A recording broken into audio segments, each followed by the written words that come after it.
I'm born and bred in the Gorbals, and I've seen the Gorbals grow from the tenements coming down and the flats going up.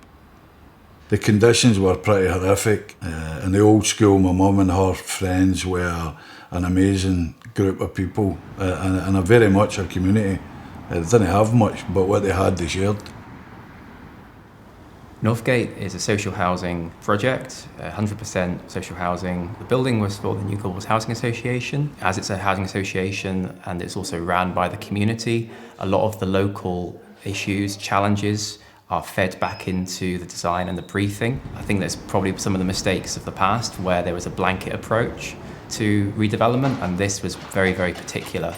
And there were a number of opportunities where we were able to speak to the community via the New Gorbals Housing Association to allow them to feed information back to us and guide that process.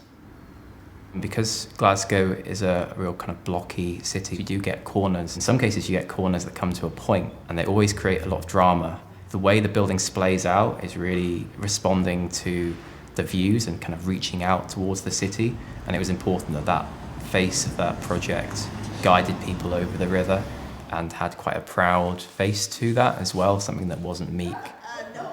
The tenants now have taken ownership of it in the way that I think we always hoped would happen. The idea that they can then embrace it as their own, I think is really important that you can do that in a building. That personality really does make a big difference. It's a wee village within a city. That's the way I see it. It's back to being a bit of a community. It just works, and I think it's, a blessing for myself to be able to live here now. So yeah, I couldn't be happier to live here, Jim.